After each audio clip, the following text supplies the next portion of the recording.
परम सत्कार्यो गुरु प्यारी सात संगत जी राधा स्वामी जी।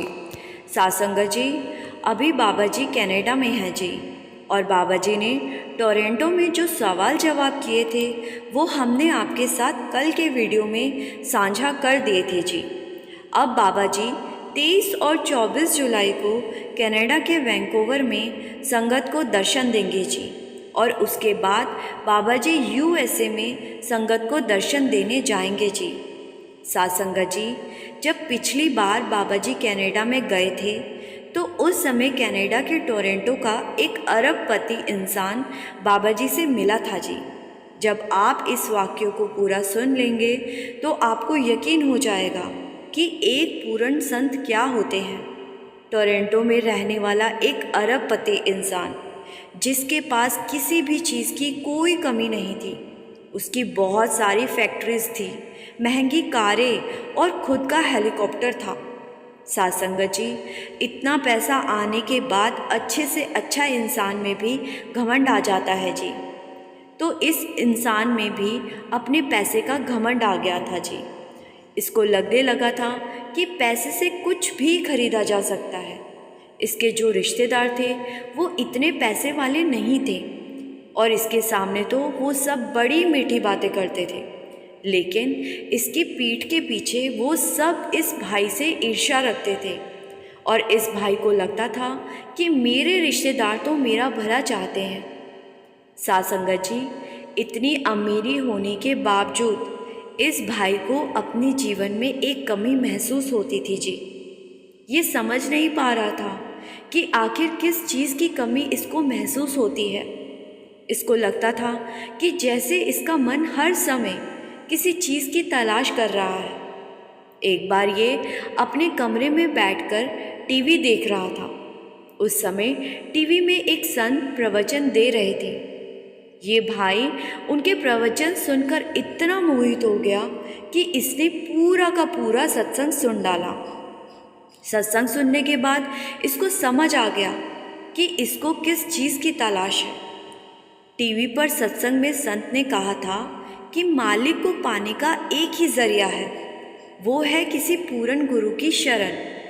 ये बात इस भाई को बड़ी ही अच्छी लग गई, और ये सोचने लगा कि इसके पास दौलत और शोहरत की कोई कमी नहीं है। सब लोग इसको पसंद करते हैं। अब कमी है तो बस मालिक की भक्ति करने की। कोई ऐसा संत मिल जाए जो मुझे मालिक की भक्ति करने का तरीका बता दे। फिर अगले दिन सुबह इसने कनाडा के बहुत सारे संतों के बारे में पता लगाया, और कुछ से ये मिलकर भी आया, लेकिन इसके मन को शांति नहीं मिली। ये पूर्ण संत की खोज में कनाडा का चप्पा चप्पा छानने लगा, लेकिन इसकी तलाश पूरी नहीं हो रही थी।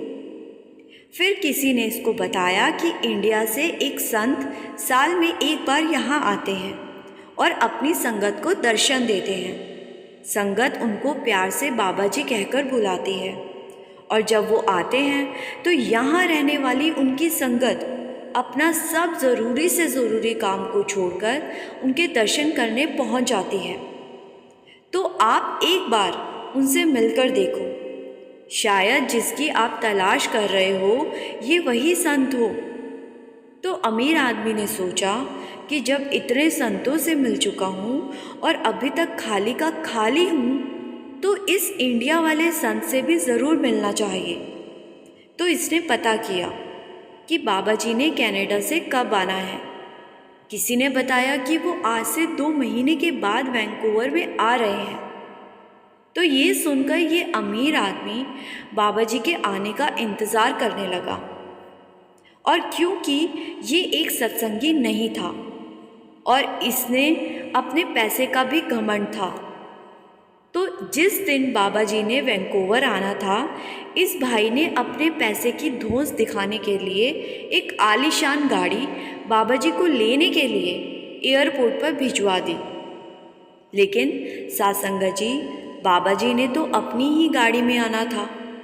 तो इस भाई की गाड़ी ड्राइवर खाली वापस इसके पास ले आया और बताया कि उनके लिए तो पहले से ही कई गाड़ियां एयरपोर्ट पर खड़ी हुई थी। तो अमीर आदमी ने सोचा कि चलो कोई बात नहीं, मैं उनसे मिलने के लिए सत्संग घर ही चला जाऊंगा। फिर अमीर आदमी ने अपने एक असिस्टेंट को कहा कि सत्संग घर में फ़ोन करो और बाबा जी से मेरी मीटिंग फिक्स करो। असिस्टेंट ने फ़ोन किया तो वहाँ सेक्रेटरी साहब ने कहा कि बाबा जी ऐसे किसी से नहीं मिलते, अगर आपको मिलना है तो आप यहाँ सत्संग घर आ जाइए, अगर बाबा जी की मौज हुई तो आपसे मिल लेंगे। ये सब सुनकर अमीर आदमी को थोड़ा अजीब लगा, क्योंकि वो तो खुद को किंग समझता था और उसको लगता था कि कनाडा में लोग उससे मिलने के लिए कई कई दिन इंतज़ार करते हैं और ये इंडिया वाला संत उनसे मिलने को भी तैयार नहीं हुआ। तो अमीर आदमी सत्संग घर पहुंच गया और सेक्रेटरी साहब को जाकर कहा कि मुझे बाबा जी से मिलना है। तो सेक्रेटरी साहब ने कहा कि जी किस सिलसिले में आपको मिलना है। अमीर आदमी ने कहा कि मुझे उनसे नामदान चाहिए। तो सेक्रेटरी साहब ने कहा कि भाई जी नामदान ऐसे नहीं मिलता, ये तो सद्गुरु की मौज पर ही मिलता है। तो अमीर आदमी ने कहा आप उनसे मेरी मीटिंग करवा दीजिए। सेक्रेटरी साहब ने सारी बात बाबा जी को बताई। तो बाबा जी कहने लगे कि ठीक है, आप उन्हें अंदर बुला लो। फिर जब वो अमीर आदमी बाबा जी के सामने गया तो बाबा जी को देखता ही रह गया। उसका मन उसको कहने लगा कि यही है वो जिसकी तुझे तलाश थी। 1 से 2 मिनट तक बाबा जी को निहारने के बाद बाबा जी बोले कि जी आपको मुझसे क्या काम था। तो अमीर आदमी बाबा जी के आगे झुककर कहने लगा कि जी मुझे अपना शागिर्द बना लीजिए, मेरे पास धन दौलत सब कुछ है, बस नहीं है तो एक पूर्ण गुरु की संगत, मुझे नामदान दे दो। तो बाबा जी ने कहा कि नामदान ऐसे नहीं मिलता, नामदान लेने के लिए आपको अपने आप को बदलना होगा। साध संगत जी, बाबा जी तो सब जान गए थे कि इस अमीर आदमी में पैसे का घमंड है। तो अमीर आदमी कहने लगा कि मुझ में क्या कमी है, सब लोग मुझे पसंद करते हैं और मुझसे मिलने के लिए कई कई दिन इंतज़ार करते हैं। तो बाबा जी ने कहा कि सब लोग आपको नहीं, आपके पैसे को पसंद करते हैं। तो अमीर आदमी कहने लगा कि नहीं, ऐसा नहीं है, सब लोग मुझे मेरे बर्ताव की वजह से पसंद करते हैं। तो बाबा जी ने कहा कि ठीक है, अगर तुम्हें ऐसा लगता है तो मैं तुम्हें नामदान दे दूंगा, लेकिन उसके पहले तुम्हें मेरी 2 बातें माननी होगी। तो अमीर आदमी कहने लगा कि मैं आपकी हर बात मानने को तैयार हूँ, आप बस मुझे अपना शागिर्द बना लीजिए। तो बाबा जी ने वहाँ टेबल पर पड़ा एक चश्मा उस अमीर आदमी को दिया और कहा कि जब भी अपने रिश्तेदारों से मिलो तो इस चश्मे को लगाकर मिलना और उसके बाद मेरे पास आना, फिर मैं तुम्हें दूसरा काम बताऊंगा और अगर तुम दोनों काम कर पाए तो मैं तुम्हें नामदान दे दूंगा। ये सुनकर अमीर आदमी सोचने लगा कि ये पहला काम तो बड़ा ही आसान है, मैं बाबा जी के इस चश्मे को लगाकर रिश्तेदारों से मिल लूँगा, इसमें भला मेरा क्या जाएगा। फिर अमीर आदमी वहाँ से वापस अपने घर लौट आया और उसके कुछ रिश्तेदार उससे मिलने के लिए घर पर आए। तो अमीर आदमी ने बाबा जी के कहे अनुसार उस चश्मे को पहन लिया।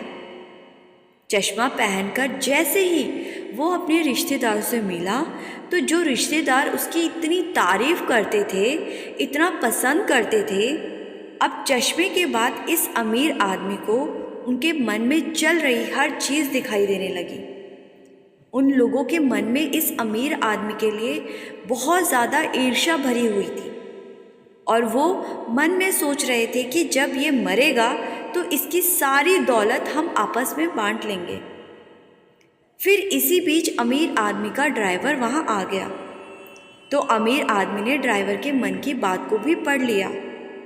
वही ड्राइवर जो हमेशा इस अमीर आदमी की तारीफ़ किया करता था, उसके मन में इसके लिए गुस्सा भरा पड़ा था क्योंकि ये अपने ड्राइवर को किसी के भी सामने डांट दिया करता था। ये सब देखकर अमीर आदमी ने घबराकर चश्मा उतार दिया और रिश्तेदारों को वहीं छोड़कर सीधे बाबा जी के पास पहुंच गया और बाबा जी के पैरों में गिर गया और माफ़ी मांगने लगा।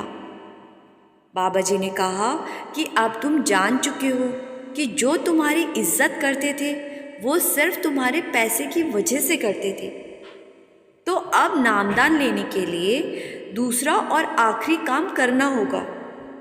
तो अमीर आदमी ने कहा कि अगर आप पहाड़ से कूदने को कहोगे तो भी मैं कूद जाऊंगा। तो बाबा जी ने कहा कि कुछ समय के लिए यहाँ सत्संग घर में सेवा करो। अमीर आदमी ने एक सवाल नहीं किया और कमरे से बाहर आकर सेवा करने लगा। बाबा जी और अमीर आदमी की बातें सेक्रेटरी साहब भी सुन रहे थे। तो अमीर आदमी के बाहर जाने के बाद सेक्रेटरी साहब कहने लगे कि बाबा जी अब तो ये सुधर गया है और इसका घमंड भी ख़त्म हो गया है, अब आप इसको नामदान दे दो। तो बाबा जी ने कहा कि नहीं, अभी ये नाम के काबिल नहीं हुआ। फिर बाबा जी ने कहा कि अगर तुम देखना चाहते हो तो एक काम करो, बाहर ये पौधे लगाने के लिए गड्ढे खोदने की सेवा कर रहा है। जब ये सारे गड्ढे खोद दे तो तुम इसकी नज़र से बचकर सारे गड्ढे बंद करवा देना और देखना कि ये क्या रिएक्ट करता है। तो सेक्रेटरी साहब ने बिल्कुल ऐसा ही किया जैसा बाबा जी ने कहा था। जब 3 घंटे की मेहनत करके कई सारे गड्ढे खोदने के बाद अमीर आदमी ने देखा कि किसी ने सारे गड्ढे वापस भर दिए हैं, तो वो गुस्से से चिल्लाकर बोला, अगर ये मेरा बाग होता तो गड्ढे वापस भरने वाले को यहीं गाड़ देता। ये सुनकर सेक्रेटरी साहब हैरान रह गए और सारी बात बाबा जी को बताई। फिर बाबा जी ने कहा कि अभी इसको नाम के काबिल बनने के लिए टाइम लगेगा, इसको सेवा करने दो। साध संगत जी, फिर 1 साल के बाद बाबा जी जब वापस कनाडा गए तो बाबा जी ने देखा कि वो अमीर आदमी अभी भी सत्संग घर में सेवा करने आता है और घंटों सेवा करता है। फिर बाबा जी ने सेक्रेटरी साहब को बुलाया कि अब उसको बुला लो, अब वो नाम के काबिल हो गया है। तो सेक्रेटरी साहब कहने लगे कि बाबा जी, मुझे तो ये आज भी वैसा ही लग रहा है जैसा पहले था। तो बाबा जी ने कहा कि ठीक है, एक काम करो, अभी ये बाहर सफाई की सेवा कर रहा है, तुम एक काम करो, जब ये वहाँ से सफाई करके अगली जगह पर जाए तो तुम साफ हो चुकी जगह पर फिर से गंदगी डाल दो। तो सेक्रेटरी साहब ने ऐसा ही किया और जब अमीर आदमी ने देखा तो उसने कुछ नहीं बोला और वापस उस जगह को साफ करने में लग गया। सेक्रेटरी साहब ने फिर से एक बार वहाँ गंदगी फेंक दी, लेकिन इस बार फिर अमीर आदमी चुपचाप वहाँ गया और फिर से सफाई करने लगा। फिर सेक्रेटरी साहब ने सारी बात बाबा जी को बताई और बाबा जी को कहा कि बाबा जी, आप तो सब जानते हो, आप तो जानी जान हो, आपको सब पता होता है कि कौन सी रूह को कब नामदान देना है। साध संगत जी, फिर बाबा जी ने उस अमीर आदमी को अपने पास बुलाया और उसको नामदान की बख्शिश कर दी। जो अमीर आदमी अपने पैसे पर इतना घमंड करता था, आज वो सत्संग घर में वॉशरूम की सेवा करता है और ना अब उसको पैसे का घमंड है और ना ही किसी से बुरा बर्ताव करता है। साध संगत जी, एक पूर्ण संत इतनी आसानी से नहीं मिलते, हमें मिल गए हैं तो हमें कद्र करनी चाहिए और सद्गुरु के हुक्म में रहना चाहिए। आज की ये प्यारी सी साखी अच्छी लगी तो वीडियो को लाइक शेयर करके कमेंट में राधा स्वामी ज़रूर लिखिए जी, और संगत के अपने इस चैनल को सब्सक्राइब कर इस चैनल का हिस्सा ज़रूर बनिए जी। गुरु प्यारी साध संगत जी, राधा स्वामी जी।